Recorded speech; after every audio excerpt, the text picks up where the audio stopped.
¿En Israel están mirando para arriba a ver si Sí, empiezan las lucecitas o no? sí, sí. No solo en Israel, en Estados Unidos, que Suena es tan el, romántico esto, claro, pero, que es pero el otro no. que está preocupado. Sí, no, no es muy romántico. Eh, la, mm, el tema es con esto, es que sí, evidentemente están mirando para arriba, pero para el lugar para el que no están mirando es para adelante. Ese es el problema. Porque está bien, vos ahora mirás para arriba, tenés a todos, llamémosle los aliados de Israel, ¿no? Ujú. Estados Unidos, Inglaterra, todo lo demás, esperando ahí. El problema es, ¿y después? Ese es el problema, porque Netanyahu está absolutamente resuelto a iniciar una guerra con Irán. De hecho, su objetivo de ir a Estados Unidos era avisar. En un principio había analistas que decían no va a pedir permiso, no va a pedir permiso nada. Netanyahu fue a avisar y allá, misteriosamente cuando asesinaron a Ismail Haniyeh, ya estaban en viaje los buques que a veces demoran un mes en prepararse para zarpar, ya estaban en viaje a Israel, o sea, no pidió permiso nada. Eh, y como te decía, no están mirando para adelante porque el asunto es cómo sigue este juego. Está bien, vos te metés con el grandote, porque Irán al lado de Israel es el grandote, es el gigante. ¿Y cómo sigue? Porque Estados Unidos ya avisó que no va a iniciar acciones ofensivas. Y eso es algo que sí puede hacer. O sea, Estados Unidos le va a dar cobertura política, le va a dar armas, lo va a defender, pero no va a atacar en nombre de Israel. Y ese es todo un tema. Afuera del aire estábamos hablando de que si hay algo que había ganado Irán Mm, en el correr del tiempo es la legitimidad política del ataque, mm, a la respuesta al mm, ataque de Israel, a este atentado que hizo en Teherán. Y ya en la respuesta anterior había puesto de manifiesto un artículo de la ONU, legítima defensa, y ahora la diferencia es que ya los países están tratando, la diplomacia de Qatar y otros mm. países públicamente dice que están tratando de que Irán manifieste una respuesta que no sea tan grave, que no sea tan fuerte, como para minimizar un poco el conflicto, pero no, ya no están pidiéndole que no ataque o que no genere un ataque. Eso que vos estás señalando es el punto fundamental y tal vez hasta podríamos decir que es el punto de quiebre, o sea, lo que define, digamos, lo que genera un antes y un después en el mundo hasta ahora y el mundo que va a venir después. Jamás a un país se le atribuyó legitimidad alguna para atacar a Israel. Jamás, Impensable. nunca, nunca, ¿no? Y ahora ocurre. Estados Unidos puede decir, los políticos estadounidenses pueden decir un montón de pavadas. La prensa estadounidense puede decir un montón de pavadas. Ujú. Ahora, cuando de repente hay que meterse en la ONU a discutir, ninguno puede decir que no le asiste la legitimidad, no solo la legalidad, sino la legitimidad a Israel. Y eso es algo que hay muchísimas personas a nivel político en distintas esferas a lo largo y ancho del mundo que están reconociendo eso y eso es algo que no tiene precedentes. Es más, que no tiene precedentes en la historia de Occidente.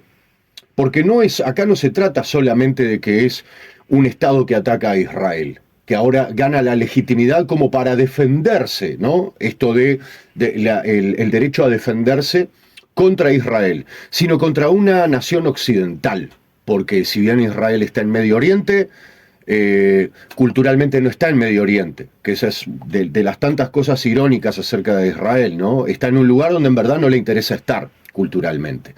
Pero ese tal vez es el antes y el después, así como el ataque del 7 de octubre va a ser el antes y el después, sin lugar a dudas, en la historia probablemente de muchos años, tal vez de siglos incluso digamos, del equilibrio de poder y sobre todo de las relaciones culturales entre Oriente y Occidente. Son dos movimientos que son absolutamente decisivos y definitivos. O sea, lo que va a venir no tiene nada que ver con lo que pensamos. Podríamos preguntarnos cuál es la necesidad entonces de Irán de dar respuestas que estén dentro del marco legal. Mm. Y una respuesta que a mí se me ocurre puede ser que sea una exigencia de China, pero pueden haber otras razones. Sí, Hay una China que quiere sí. ordenar el mundo y dice, bueno, Exacto. acá no me vengan a... Si querés que yo sea aliado tuyo, hagamos todo dentro del marco legal para que no me vengan a robar, a bromar a mí. Exacto. Bueno, China no creo que le esté exigiendo, por decirlo de alguna manera, a Irán una respuesta, sino más bien qué tipo de respuesta. Eso punto número uno. Por eso es que Irán recurrió al Consejo de Seguridad de la ONU, etcétera.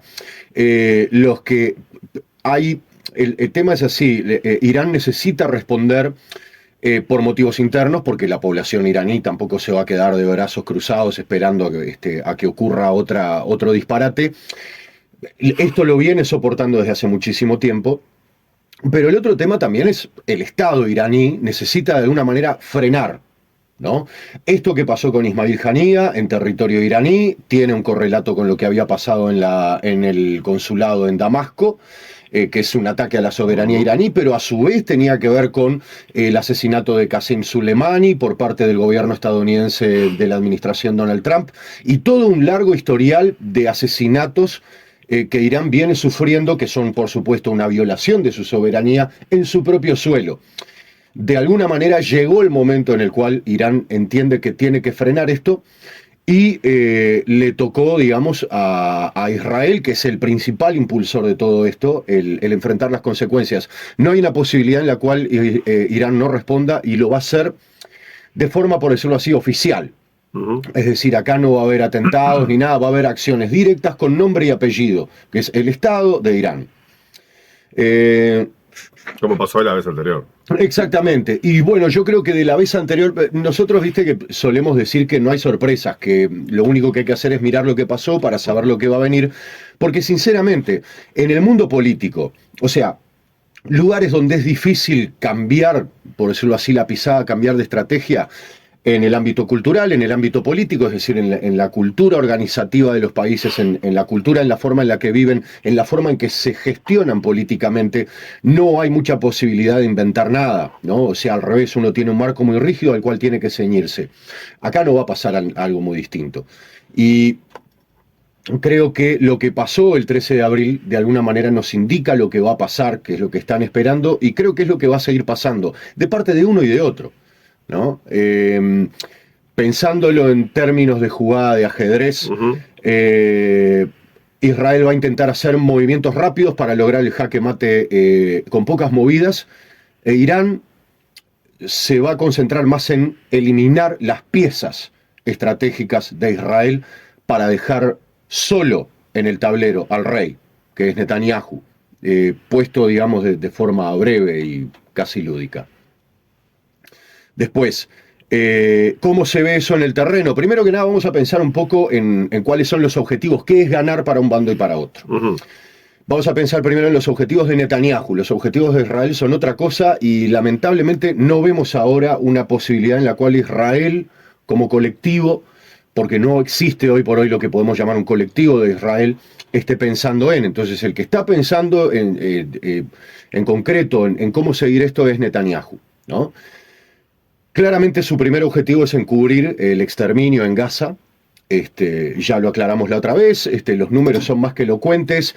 El ministerio de Hamas no tiene ya posibilidad de levantar en el terreno números que sean fiables, porque son, según la revista The Lancet, hay que pensar en los números de los muertos no computados en función de los muertos computados. Ahí estamos hablando arriba de 250.000 muertos en lo que va hasta ahora, más la destrucción más del 60% de la infraestructura de Gaza, y estamos pensando en las 38 millones de toneladas, perdón, 38.000 millones de toneladas de escombros. Vos habías dicho que iban a demorar 15 años. 15 años, ahora. No lo digo yo, lo dice la ONU.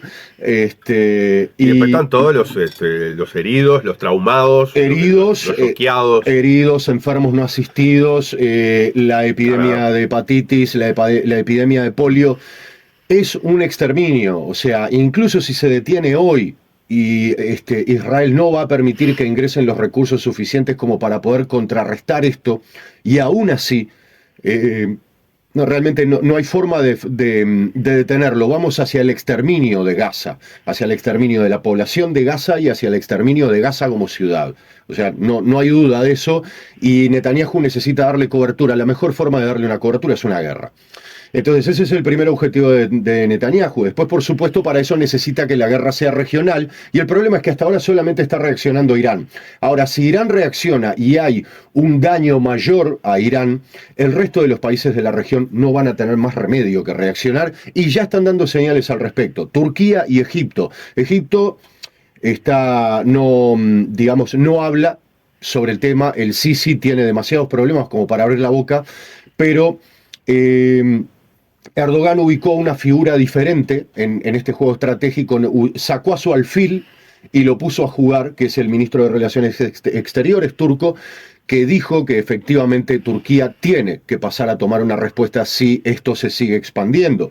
Y el Líbano, por supuesto, es el otro que le va a tener que dar más cobertura a Hezbollah, y por supuesto Siria. Entonces, Netanyahu necesita que esos actores entren en conflicto para poder tener entonces su guerra regional, para hacer todo esto.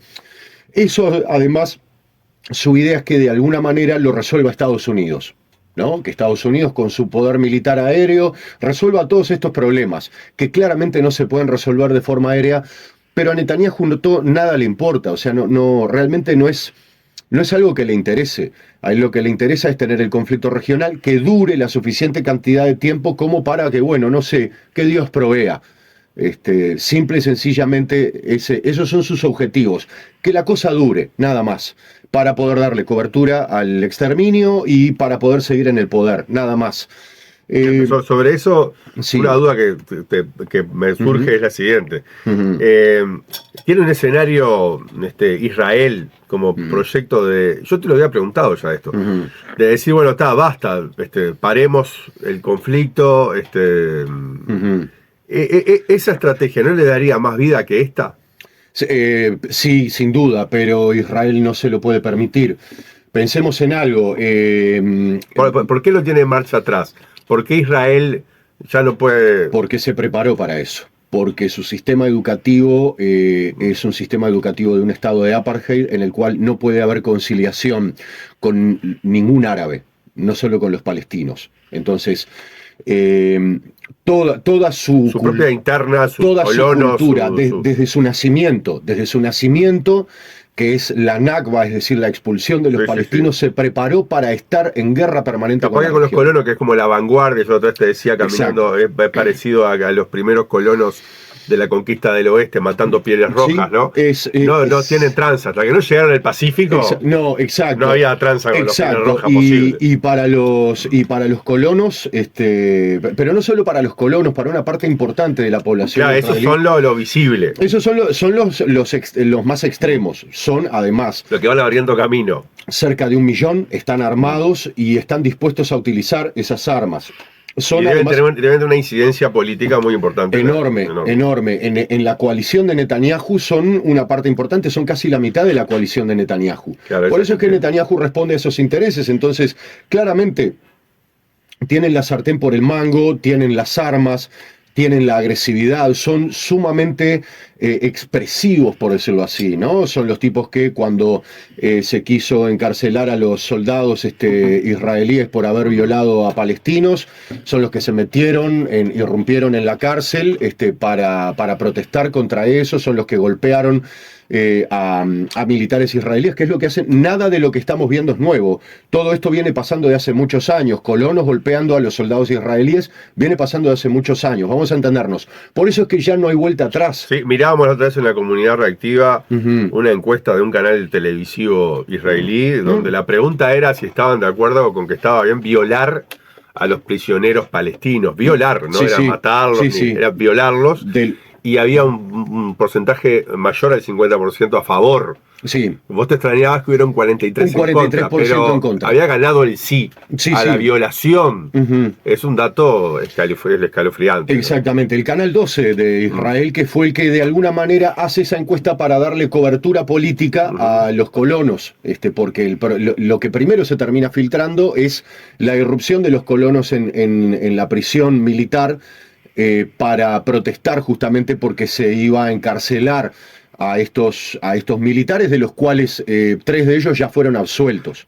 Perdoná que me detenga Sí. en eso de la encuesta, porque hemos visto muchas escenas de la crudeza de esas mentes Sí. mutiladas de alguna forma. Ujú. Pero esto del canal de televisión en la encuesta nos da esa cuestión hogareña, ¿no? Sí. La televisión, el informativo que hace una encuesta a un horario central, donde está la familia, donde está el marido, la mujer, los niños, Sí. donde se discute como acá cuando la televisión la veíamos en familia y había una encuesta y vos veías a tus padres hablando de la encuesta. Entonces, uno tiene que pensar en esa situación, en el hogar israelí, hablando de si está bien o no violar a un prisionero, con lo que implica tener que explicarle a un niño qué es violar, ¿no? Me imagino todas esas Sí, escenas y justificándolo. Exacto. Es tremendo, no hay vuelta atrás. Para mí, nuevamente, está perfecto todo lo que describís, toda esa postal que describís, porque sobre todo nos muestra algo que es el desastre político que tiene que hacer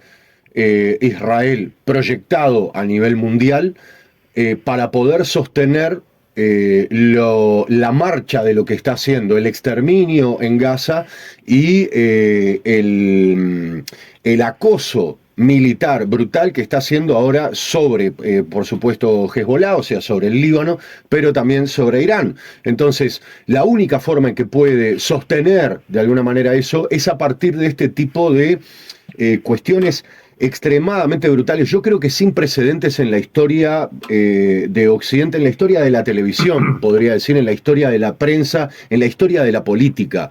¿Hubo alguna vez, alguien tiene algún dato de que abiertamente un canal de televisión justifique este tipo de acciones en nombre del Estado, en el marco de este? No, no lo hay. No hay posibilidad de que lo